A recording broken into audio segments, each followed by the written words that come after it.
අපි කලක් විවහාර කළේ බුරුමය කියලා. ඊළඟට දැන් අපි විවහාර කරන්නේ මියන්මාර් දේශය කියලා. මම හිතනවා මේ වෙනකොට පින්නතුන් කවුරුත් හොඳින්ම දන්නවා මියන්මාර් දේශයට වෙලා තියෙන මහා ඛේදවාචකය. දැන් අපි ශාන්ති පදනම බලාපොරොත්තු වෙනවා. ඒ ඛේදවාචකයෙන් බරපතල හානියකට විපතකට පත් වුණු මියන්මාර් දේශයේ පින්වතුන්ට කරන්න පුළුවන් අත්‍යවශ්‍යම දේ මොකක්ද කියලා බලලා සොයලා ඒ වෙනුවෙන් කිසියම් උපකාරයක් කරන්නට.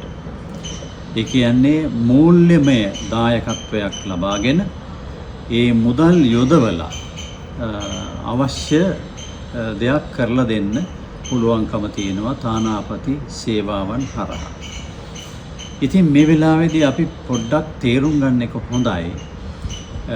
මියන්මාර් දේශයත් ශ්‍රී ලංකාවත් අතර තියෙන ශාසනික සම්බන්ධය කොච්චරද කියන එක. පින්නතුන් අහලා තියෙනවා ත්‍රිකුණාමල දිස්ත්‍රික්කයේ තිබෙන ගිරිහඬු සෑය. ඒ ගිරිහඬු සෑයේ තපස්සු බල්ලුක විසින් බුදුරජාණන් වහන්සේගේ කේශ ධාතුන් වහන්සේලා තැන්පත් කරලා ඒ චෛත්‍ය කළා කියන එක පොඩි ළමයි පවා දන්න දෙයක්. ඒ වගේම මේ තපස්සු බල්ලුක වෙළඳ සහෝදරවරු දෙදෙනා බුදුරජාණන් වහන්සේගෙන් කේශ ධාතු ලබාගෙන ඒවා තැන්පත් කරලා බුරුමයේ නැත්නම් මියන්මාරයේ ස්වේදගෝන් මහා තූපය කළා කියලා එරට ඉතිහාසයේ සඳහන් වෙනවා. ඒ විතරක් නෙමෙයි එරට ඉතිහාසයේ සඳහන් වෙනවා බුදුරජාණන් වහන්සේ ජීවමාන කාලයේදීම ඒ රටට වැඩම කළ බව. ඊළඟට අපේ රජ කෙනෙක් හිටියා විජේබාහු කියලා. බොහොම බල සම්පන්න රජ කෙනෙක්. ඒ විජේබාහු රජතුමා විසින් බුරුමයේ නැත්නම් මියන්මාරයේ ස්තූපයක් හරිගස්සලා ඉරට වාසීන්ට වැඳ පුදා ගැනීමට පහසුකම් සැලැස්සුවාය. ඒ වගේම ථේරවාදී ත්‍රිපිටකයද ඒ රටට අරන් ගිහිල්ලා පූජා කළාය කියලා ශිලාලේඛනවල සඳහන් වෙන ඊටාම වැදගත් තොරතුරු.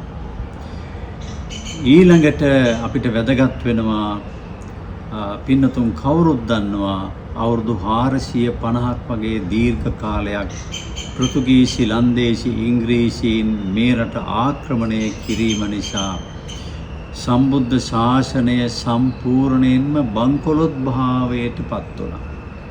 භික්ෂු ජීවිත විහෙර විහාරස්ථාන ඔක්කොම බංකොලොත් භාවයට පත් වුණා. ඒ බංකොලොත් භාවයේ කොච්චරද කියලා කිව්වොත් උපසම්පදා භික්ෂූන් වහන්සේ නමක් හොයාගන්න බැරි තරමට පත් වුණා. හේතුව තමයි රට කිසියම් පිරිසක් ආක්‍රමණය කරනකොට භික්ෂූන් වහන්සේලාද දායකයින් සමග ඒකට එරෙහිව පෙළ ගැහෙනවා. ඒක ඕනම රටක තියෙන ස්වභාවයක්. ඔයින් මේන් මොකද වුනේ? ශාසනය ප්‍රපාතයට ආව උපසම්පදා භික්ෂූන් වහන්සේලා නැති වුණා. ඒ කාලේ තමයි තායිලන්තයට වැඩම කළා අසරණ සරණ සංඝරාජ හාමුදුරුවෝ උපසම්පදාව ගෙනාවා. ඊළඟට වැලිතර ඥානවිමලතිස්ස මහානායක ස්වාමීන් වහන්සේ බුරුමයේ අමරපුර දේශයට වැඩම කරලා ඒ වගේම රාමඤ්ඤ දේශයට වැඩම කළා තවත් ස්වාමීන් වහන්සේලා උපසම්පදාව නැවත වරක් මේ ශ්‍රී ලංකා ධර්මතලයට ගෙනල්ලා තියෙනවා.